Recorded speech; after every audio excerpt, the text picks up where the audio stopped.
To get started on this project, you should have downloaded the camping print zip file from the Against the Clock website. You can place this file in the folder with your name on it, and when you open your folder, you can double-click the zip file and uncompress the camping folder. Now I'm going to add my name to this camping folder, so with it selected, hit the return key and type your name. Adding your name to your folders and your files that you create is a great way of distinguishing your work from the work other people create who also use your computer. Now if we open up the camping folder, you'll see there's a variety of different JPEG icons, and the book is only going to talk about recreating 4 of these icons. You can recreate the other 4 icons as a bonus credit project for this unit. Everything that we do for this project is going to be saved inside of this camping folder, so make sure you understand where it's saved on your computer. Now to get started, let's go down to our dock and click on the Adobe Illustrator icon. And since I've trashed my preferences, I've reset everything, so everything should be fresh and new, as if this was the first time I've opened Adobe Illustrator. We can go to File, down to New, and in our New Document dialog box, choose Print, make sure Letter is selected, and in the preferences on the right-hand side, let's give it the name of Icons, and I'm going to add my name to it. We'll keep the width and the height exactly the same. We'll set our units to be points for now. We'll keep our orientation at portrait, and the number of artboards will stay at 1. We'll also keep our bleed settings for the top, bottom, left, and right to be 0. Later on, we'll learn what bleed does for our document. We'll click Create. Now, since this is the first time I've opened Adobe Illustrator, you may be welcomed with a little tour welcome screen. If any of these ever pop up, simply close them out by clicking on the icon at the top left-hand side. This second part's not in your book, but I want to reset all of my palettes back to where I can get some of the most common palettes I like to use. To do this, go to Window, down to Workspace, and choose Essentials Classic. This is going to open up my control panel at the very top. It'll give me some palettes off to the right-hand side, and my tools will be off to the left-hand side. I also like to set my tools to be in 2-column mode, so everything's nice and large and easy to see. Next, we can go to View, and let's fit our artboard to the window. And let's get into the habit of saving our document as soon as we create it. So we'll go to File, down to Save As. Make sure your name is in your document title. And if you don't see the options down at the bottom, you may have to click on this little drop-down arrow. I've got my folder saved on my desktop, so I'll choose Desktop. Here's my folder, double-click on it. Choose the camping folder, double-click on it. We'll keep our format to be Adobe Illustrator and hit Save. And we're not going to do anything with these Illustrator preferences, so I'm just going to say OK to that. Now we can set up our Smart Guides preferences. To open up your Preferences panel, look at the very top of your control panel. Choose the word Preferences, and in this dialog box, choose Smart Guides on the left-hand side. Make sure everything is checked on, including Transform Tools, but don't check on Construction Guides. Keep this one unmarked. We can say OK. And we can make sure our Smart Guides are turned on by going to View. And when I choose Smart Guides, there should be a check beside it. If you don't see this check, you can select Smart Guides and that will turn them on. Since mine's already turned on, I can go ahead and start creating the rectangles for this project. Now let's create 3 different rounded rectangles using 3 different tools and techniques. The first one we'll use uses the rounded rectangle tool. You can find this tool by going over to your Tools panel and locating the rectangle tool. When you click and hold your mouse, this will pop out and you can see some other tools nested underneath it. Choose the rounded rectangle tool and go to the bottom of your tool panel and make sure the fill is set to white and the stroke is set to black. You can click this little default fill and stroke icon to automatically set it to there if it's not done so already. To use this tool, click once anywhere in the center of your document.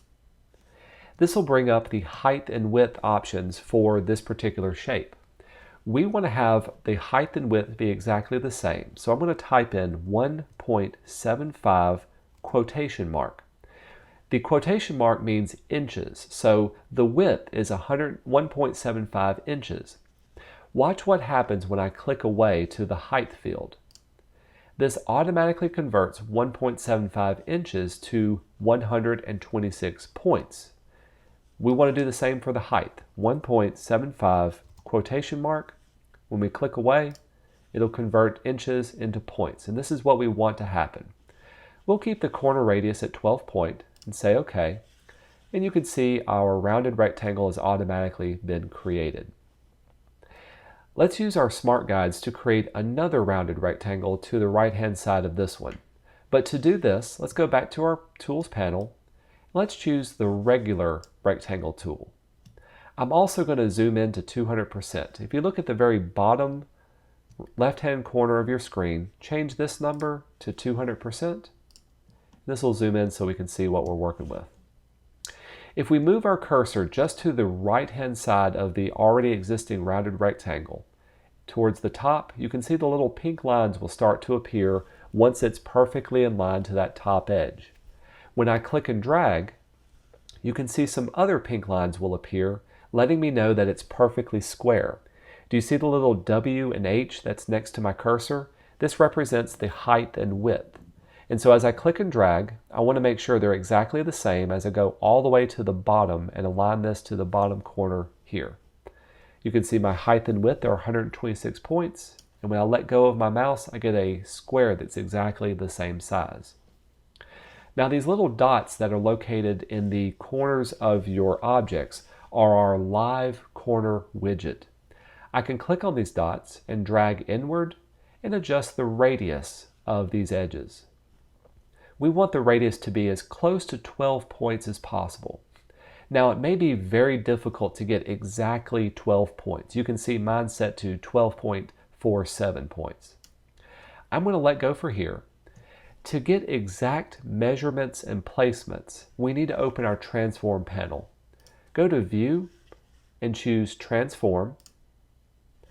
This Transform panel is very important because it allows us to place things exactly where we want them to be and give them exact width and height and other measurements. If you look at the bottom, with the link turned on, if I typed in 12 points here, these are the radiuses or the roundedness of the corners. If I type in 12 and 1, with the link turned on, when I click the other one, it'll automatically put 12 in all of the edges, and my rounded rectangle now looks exactly the same as the first one that I created. I'll put this back, and we'll pull it off to the side over here. Now let's create a third rounded rectangle by making a copy of the existing one. To do this, choose your black arrow selection tool and hold down the Option key. Whenever I do this, you can see my icon turns into a little double arrow. Now when I click and drag, you can see my Smart Guides appear, and it'll help me automatically place it and align it.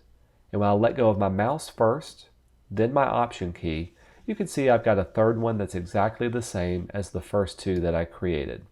So there you have 3 different methods of creating the same thing.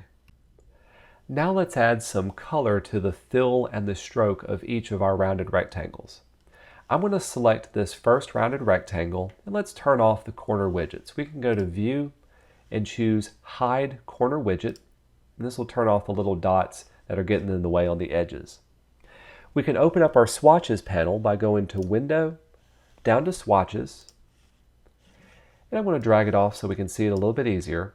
This Swatches panel contains some pre-made color swatches that'll make it easier to colorize the work that we have selected.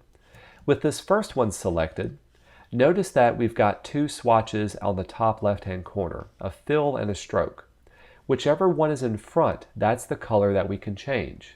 So if I click on the stroke, this will bring it to the front. Then I can click on the light brown, and change my stroke color to be light brown. If I click on the fill, I can change that to be black. Another way you can change up the fill and stroke color and also the size of it is if you look at the top left-hand corner of your control panel. Notice that there's a fill color, here's a stroke color, and also here's the stroke size. Let's increase the stroke size to be 3 points. You can see our resulting one that we had selected, it now has a much thicker outline. The last thing we want to do is to invert these colors. We want to swap out the fill and the stroke color. If we look at the bottom of our tool panel, next to our fill and stroke swatches, there's a little curved arrow.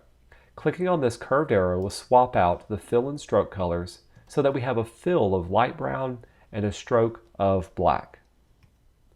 Now that's one method for colorizing the artwork that we have. I'm going to move my swatches back over here. Another method involves using our Properties panel. I'm going to select my second rounded rectangle, and I can see my Properties panel is already opened off to the left-hand side here, the right-hand side. So I'm going to drag it a little bit closer. With the second one selected, you've got under the appearance of the properties, the fill color. Let's set the fill to be a light brown. I've got the stroke swatch here. We'll set it and keep it black, and I can change the stroke size to be 3 point. So using this Properties panel was much quicker and much easier to change those pre-made fill and stroke swatches. I'll put my swatch back up here.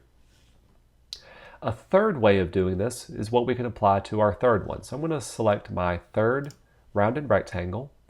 We're going to use the eyedropper tool to change its color. The eyedropper tool is located towards the center of your toolbox. It looks like a little medical eyedropper.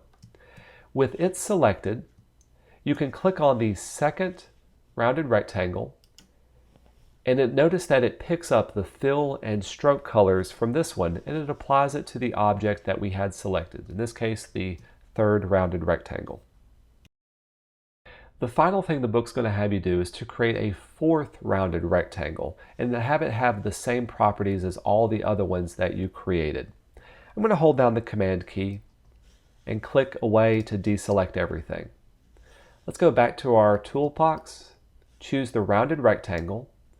Notice that the fill and the stroke is still set to black, and I'm going to create a fourth one off to this left-hand side. Move my cursor to the top until I can see my smart guides, then click and drag down until I see that it's square and even at the bottom, and it automatically creates another rounded rectangle that has all of the properties of the previous ones that we already created. Now's a good time to save up what we have, so let's go to File and Save, continue on. Now let's evenly distribute and place these objects exactly where I want them to be on my page. I need to turn on my rulers, so let's go to View, down to Rulers, and choose Show Rulers. This will give us a ruler at the top and left-hand side of our page, and notice that the ruler is in points because that's how we set up our document. I'm not used to working in points, so if I hold down Control key and click on the ruler, I can change it from points to inches, something that I'm much more comfortable working in. The next thing I want to do is to be able to move this object to be exactly 1/4 of an inch from the left and the top of my page. To do this, I'm going to go to Window, and let's open back up my Transform panel. With the Transform panel selected, not only can we change the width and height, but also the X and Y location. By default, however, the reference for your X and Y location is usually this center reference point. We want to have our reference point for now be our top left corner of our object that we created. With that reference point selected, type in 0.25 on the X, and this will move it off to the side. And we'll type in 0.25 on the Y, and this will move it to the top of our page. If yours doesn't look like this, be sure to double check your reference point. Let's move our Transform panel out of the way. I'm going to select my second rounded rectangle and move it up until I see my smart guides keep it nice and centered right here. So I'll place that there. And I'm going to choose my fourth one off to the side. Let's place this one 1/4 of an inch from the right and from the top of this page. In order to do this, let's change our reference point to the top right-hand side. We'll set our x-coordinate at 8.25. That'll move it over. And then 0.25 for the y. That'll move it up. And then I could move this one into place. But the book is also going to want to show you how to evenly align and distribute your objects. So to do this, I'm going to pull my transform panel out of the way. Let's open up our Align panel. Go to Window, choose Align. Here it is here. Now the book doesn't tell you to do this, but we need to have a few more options opened up before we get started. If you click on the little arrows next to Align, you may have to click them twice. Make sure all of the options are opened up. And let's choose Align to Selection. If you have Artboard selected, this is not going to work. Make sure Align to Selection is selected. Now, with our black arrow selection tool selected, we'll click and drag over all of the objects to select all 4 of them. And in our alignment panel, let's evenly align them to the top. So let's click on this third little icon here. And to have them evenly distributed and spaced between each other, click on Horizontal Distribute Center. This will align them to each other. Again, if yours does not look like this, then you need to choose Align To and make sure Align To Selection was selected for this event. Next, let's make a complete duplication of all 4 of these and make another row below it. With all 4 of the objects still selected, hold down the Option key, click and drag until you bring your distance down to be exactly 2 inches below. If it's off by a little bit, that's okay. Just remember to let go of your mouse first and then your Option key. This is a good point to save, so we'll go to File and Save and continue on with our exercise. The last thing we need to do for this section is to place our different templates. I'm going to close out my alignment panel and then hit Command and the plus sign to zoom in so I can see everything I'm working on, get them nice and centered up. To place a file, go to File, down to Place. There it is. And we need to choose the different templates that they're asking us for. The first one we'll do is the Picnic JPEG. Make sure you can see these options down below. If you don't see it, you can click on the word Options and it'll open up, because we want to have Link turned on and also Template. We'll hit Place, and this will place that JPEG right there. Let's do the same thing for the hiking.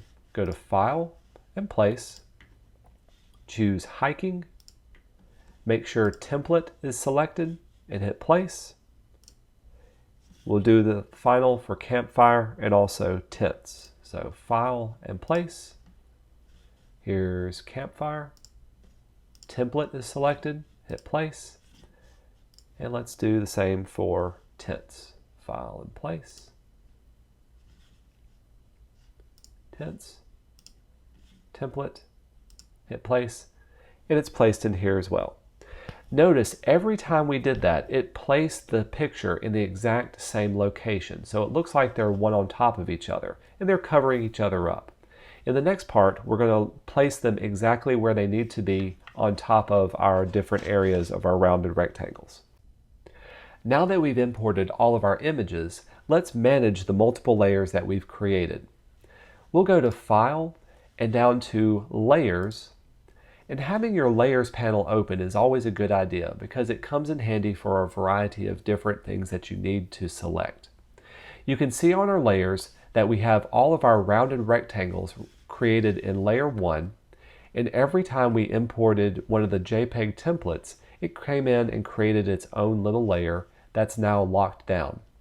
If you ever see the lock icon, this simply means that you can't select that layer or make any edits to it until you unlock it. What we want to do is we want to have all of these templates on top of our rounded rectangles. The quickest and easiest way to do this is by clicking on Layer 1 and drag down until the blue line is below the picnic template. When we let go, notice now that all of the rounded rectangles are below these templates and it looks good on the artwork that we're creating. Now this next step is going to seem complex, so pay close attention to exactly what I'm doing. If anything goes wrong, you can always undo and then start over again. We're doing the same thing for each one. First, we need to unlock the template that we want to move. In our case, let's unlock the picnic template. I've clicked on the icon. This will allow me to click here and select that picnic template. Notice that the picnic template is also below the tents template, so that's actually the way it should look, even though it looks incorrect. With this one selected, hold down the Shift key and click on the first rounded rectangle. This will select both the rounded rectangle and your picnic template. If you look at the very top of your control panel, you'll notice that we have all of the alignment options that were previously open in the alignment panel, so this makes it very convenient. We want to move and align this template centered inside of this rounded rectangle. So the first thing we need to do is to change our alignment scheme from selection to key object. With key object selected, you can see that our template is highlighted. Click once on the rounded rectangle to highlight it, then choose horizontal align center right here and vertical align center right here. This will bring it up and over. Now they're both aligned centered to that key object of the rounded rectangle. Once we're finished, go back to your layers panel and lock down the template we just worked on. Let's repeat this process for all of the other templates. So let's unlock the hiker template. Click on the hiker template, which is right here. Hold down Shift, click on the rounded rectangle, go to the top of your control panel and choose Align to Key Object. Then choose just once the rounded rectangle by clicking on it. Choose Align Horizontal and then Align Vertical to place it into place. Once we're finished, lock down the hiker. Let's choose the tents now. Unlock the tent. Click on the tent icon. On Shift, click on the third rounded rectangle. Go to your control panel at the top and choose Align to Key Object. Click once to select the rounded rectangle and then choose Align Vertical and Align Horizontal. Then go back and lock down the tent. Let's unlock the fire layer last. Click on the campfire icon. Hold down Shift and click on the fourth rounded rectangle. Go to the top of your control panel and choose Align to Key Object. Click once on the rounded rectangle and then go back and align it horizontally and vertically. And finally, lock down the campfire template. All right, once they're all in place, the last thing we need to do is to clean up and create some new layers. Going back to our layers panel, click on layer 1 and you can double click it to change the layer name. Let's call this our backgrounds layer. Hit return. Now that layer has now been changed. Let's lock down the background layer so that we don't accidentally make a change to it. And let's create a new layer. Clicking once will create layer 6. We can drag layer 6 to the top of everything. Then we can double click the layer name and let's call this icon art. Hit return. With this layer, we can now create all of our new icons inside of the icon art layer.